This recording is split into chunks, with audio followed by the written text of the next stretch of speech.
Muito bem, querido irmão, querida irmã. Estamos mais uma vez aqui para a gente dar continuidade ao nosso estudo sobre os dogmas da Santíssima Virgem Maria. Nós tivemos aí, só para recapitular, para a gente não esquecer, nós tivemos um primeiro vídeo que foi falando sobre os dogmas. O que é um dogma? Porque já que estamos falando de dogma, é importante a gente saber o que é um dogma. O vídeo anterior está aí no canal, né? Você pode acessar. Nós falamos do dogma da Imaculada Conceição. Você pode acessar, se você não assistiu ainda, caiu nesse vídeo aqui, você pode voltar ao vídeo anterior e assistir também o da Imaculada Conceição. Como não estamos seguindo uma ordem, né, dos dogmas, hoje nós vamos falar do dogma da Assunção Corporal da Virgem Maria aos céus. E para a gente começar a falar do dogma da Assunção, nós vamos então seguir a definição dogmática do Papa Pio XII. Né? Diz assim: o dogma da Assunção da Virgem Santíssima foi proclamado solenemente pelo Papa Pio XII no dia 1º de novembro de 1950 e sua festa é celebrada no dia 15 de agosto.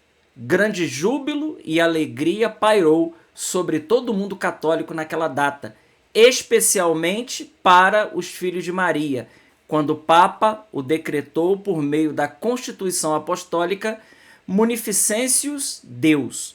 Tá aí. Então aí nós temos aí a data de quando foi proclamado o dogma, né? Então estamos falando aí de algo recente, né? 1950, e a festa é celebrada 15 de agosto. Eu gostaria de trazer também aqui agora para cada um de nós a definição que está lá no Denzing. Nós sabemos que o Denzing está lá marcado aí, ó, DS 3903, é o compêndio das definições dogmáticas da Igreja. Diz assim: por isso, para a glória de Deus onipotente, que a Virgem Maria prodigiou sua peculiar benevolência para a honra de seu Filho, Rei imortal dos séculos e vencedor do pecado e da morte, para incremento da glória de sua augusta mãe e para o gáudio e exultação de toda a Igreja, com a autoridade de nosso Senhor Jesus Cristo, dos bem-aventurados apóstolos Pedro e Paulo, e a nossa, proclamamos, declaramos e definimos ser dogma divinamente revelado que a Imaculada Deípara, sempre Virgem Maria, completado o curso de sua vida terrestre, foi assumida em corpo e alma na glória celeste,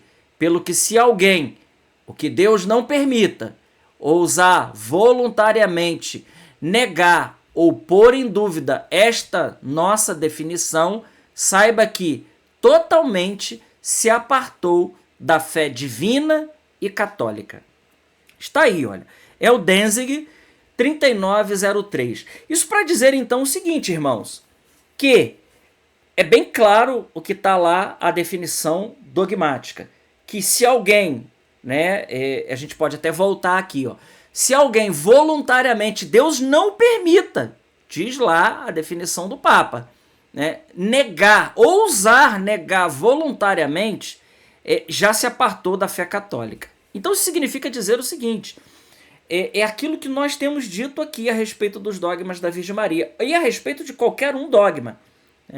Quem nega um dos dogmas se aparta da fé católica, deixou o território católico, e já virou já foi para o lado da heresia. Então está aí, queridos irmãos, aí está a data. Papa Pio XII declarou da cadeira de Pedro esse dogma, e nós temos a definição então do Denzing, a definição aí, as duas definições oficiais da Igreja a respeito do dogma da Assunção da Virgem Maria. Agora aqui nós precisamos dizer algo. Bom, o que se entende por Assunção da Virgem Maria? Nós não podemos aqui confundir de maneira alguma com ascensão. Não. Assunção é uma coisa, ascensão é outra. A Assunção é da Virgem Maria. Ela, pelo poder de Deus, pelos méritos de Jesus Cristo, ela foi elevada ao céu em corpo e alma, a glória da beatitude divina. Já a ascensão de Cristo, né, ele se elevou pelo seu próprio poder, porque Jesus ele é Deus. Então nós não podemos aqui confundir as duas coisas, tá?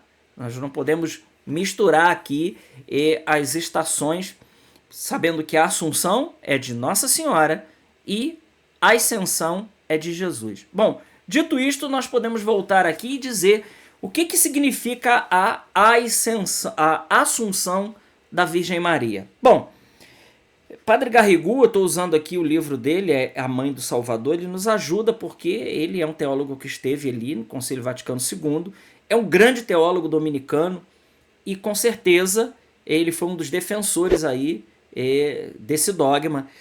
Ele diz o seguinte: o que se entende pela Assunção de Maria?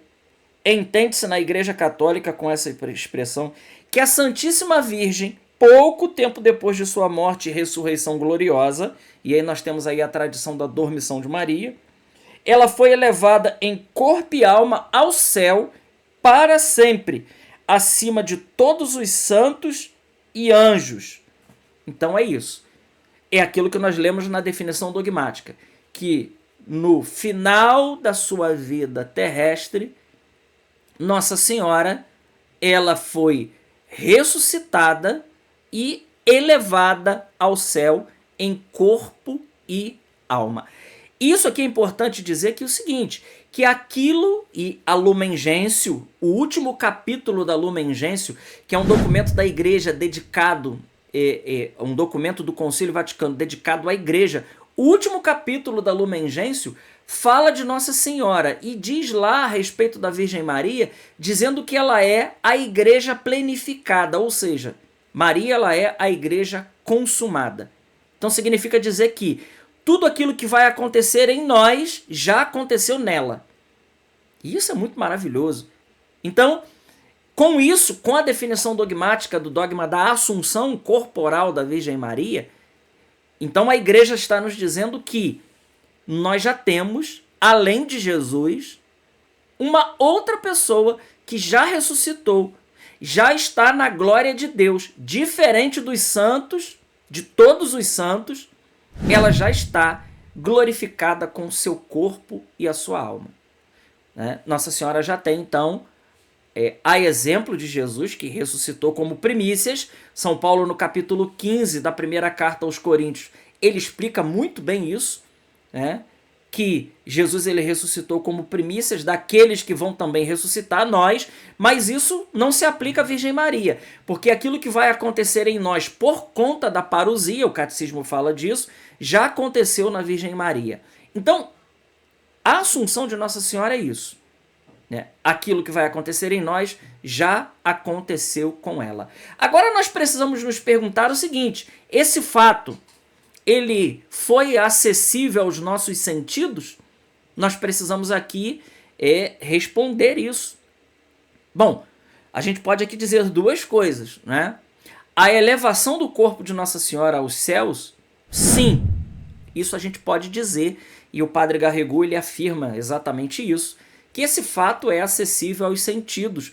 Provavelmente quem estava ali, se alguém presenciou isso, viu isso sensivelmente com seus olhos. Já a entrada no céu, a visão beatífica e a glorificação de Nossa Senhora aos céus, isso está inacessível aos sentidos. Isso nós só alcançamos pela fé. Então, essa é uma outra realidade que nós precisamos aqui considerar. Bom, terceira coisa, como a entrada no céu de Nossa Senhora, ela é conhecida de um modo certo?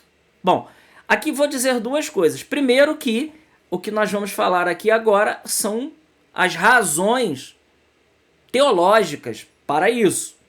Né? Não é um questionamento, porque dogma nós não questionamos. É apenas um esclarecimento que a teologia, a boa teologia, colocou para justificar, né? E isso vai ainda mais justificar. Nós já poderíamos parar o vídeo aqui, né? Porque nós já dizemos o que é a Assunção Corporal da Virgem Maria, quando foi proclamado, o que é um dogma? É um dogma de fé. Nós já poderíamos ficar com isso aqui e para nós já seria suficiente. Agora, para dizer o seguinte, que o dogma foi proclamado não baseado numa revelação privada. Por quê? Porque uma revelação privada, vamos lembrar quando nós estudamos aí o que é um dogma, uma revelação privada, ela não faz parte do depósito da fé. Ela não faz parte da revelação pública da igreja, por isso o nome já diz, é uma revelação privada. E nós podemos aqui lembrar, por exemplo, que Jesus ele apareceu para Santa Maria Margarida Alacoque, revelou a devoção ao Sagrado Coração de Jesus. Nossa Senhora apareceu a Bernadette lá na França e revelou que ela é Imaculada Conceição. Mas tudo isso é revelação privada.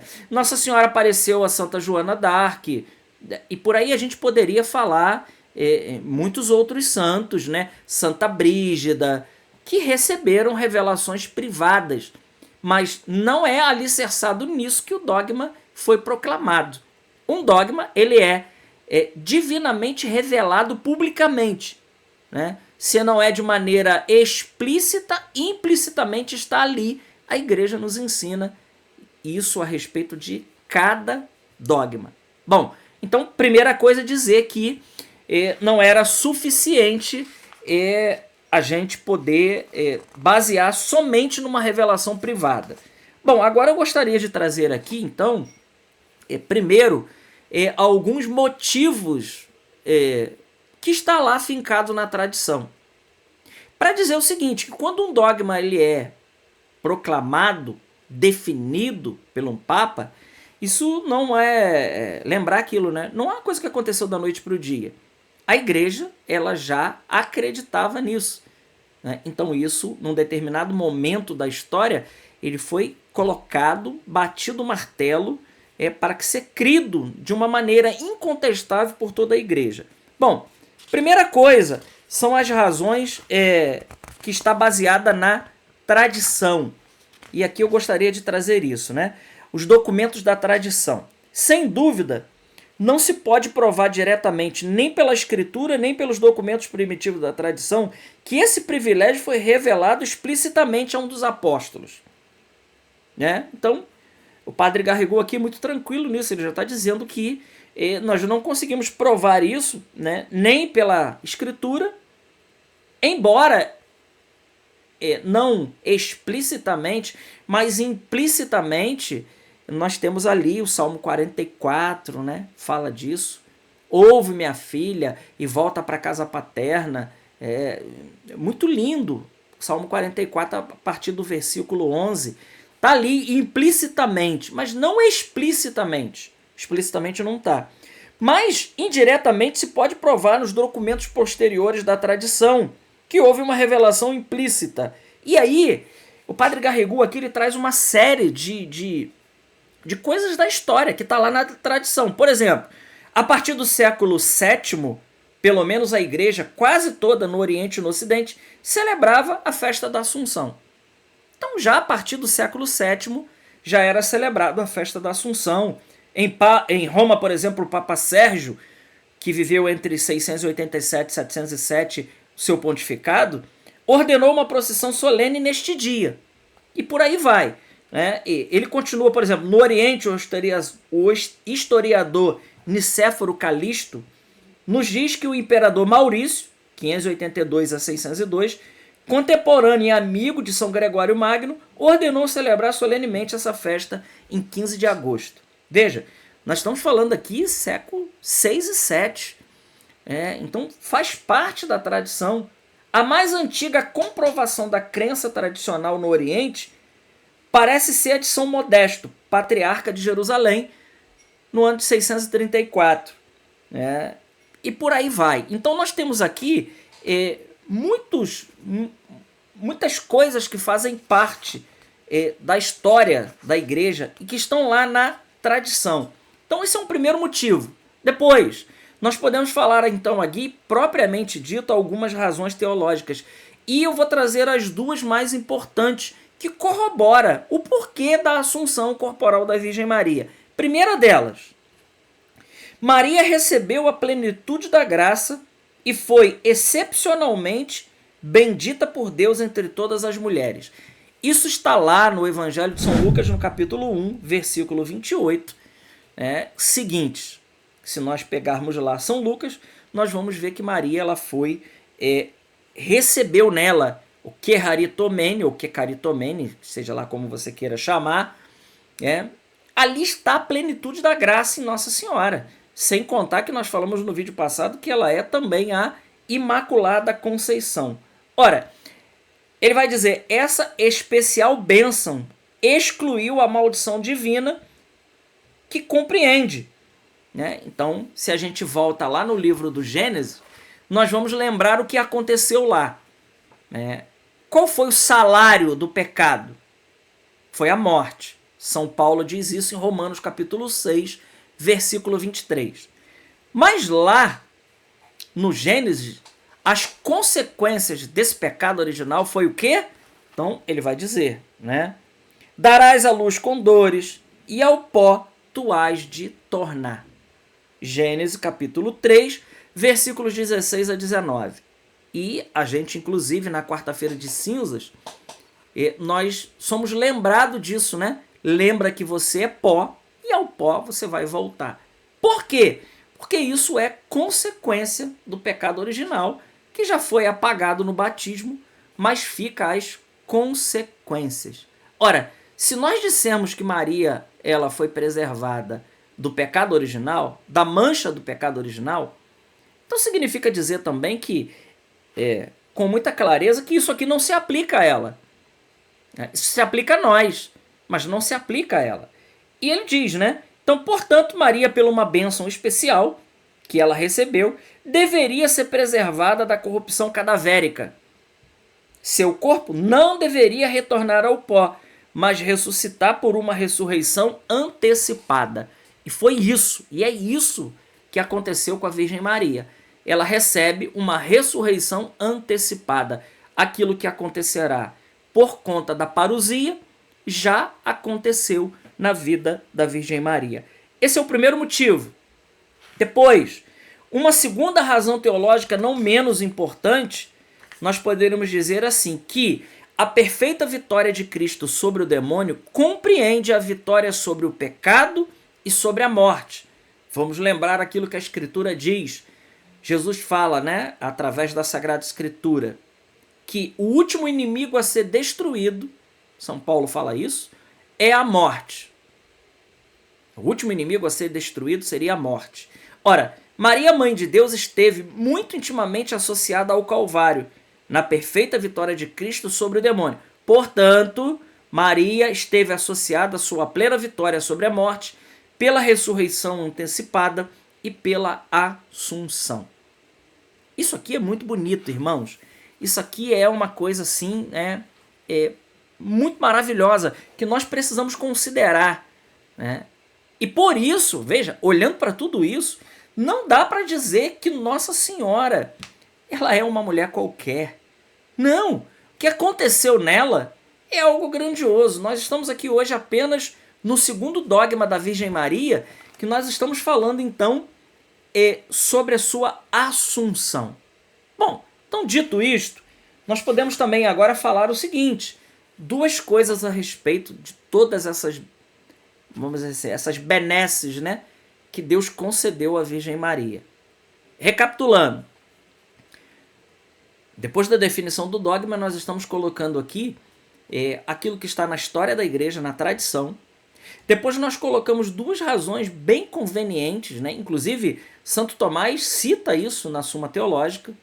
E nós podemos falar então agora, para encerrarmos essa nossa conversa, a respeito depois da perfeita vitória, nós podemos falar da beatitude essencial e a beatitude acidental de Maria. E vamos tentar entender isso, para não dificultarmos. A beatitude essencial da Mãe de Deus ultrapassa por sua intensidade e sua extensão a que é concedida a todos os outros bem-aventurados. E isto é uma doutrina certa. Então, Padre Garrigou está nos dizendo isso. Que a beatitude essencial, né? Essencial é uma coisa, acidental é outra. A beatitude essencial da Mãe de Deus ultrapassa por intensidade e extensão a que é concedida a todos os outros santos. Vamos explicar isso. E o padre diz que isso é uma doutrina certa. A razão é que a beatitude celeste ou a glória essencial é proporcional ao grau de graça e de caridade que procede à entrada no céu. Então, vamos explicar o que ele está dizendo aqui. Bom, ele está dizendo que é o seguinte, que a glória e a graça é a beatitude. O que é a beatitude? É aquilo que cada um de nós anseia, precisamos pelo menos ansiar. É ver Deus face a face e experimentar em nós a felicidade da Trindade. Isso é a visão beatífica. Isso que é algo que não é merecido, inclusive. Mas isso em Maria excede, né, em extensão e intensidade a todos os santos que já estão no céu, já estão contemplando a glória de Deus, não ainda com seu corpo, mas já estão contemplando a glória de Deus, de Maria. Por quê?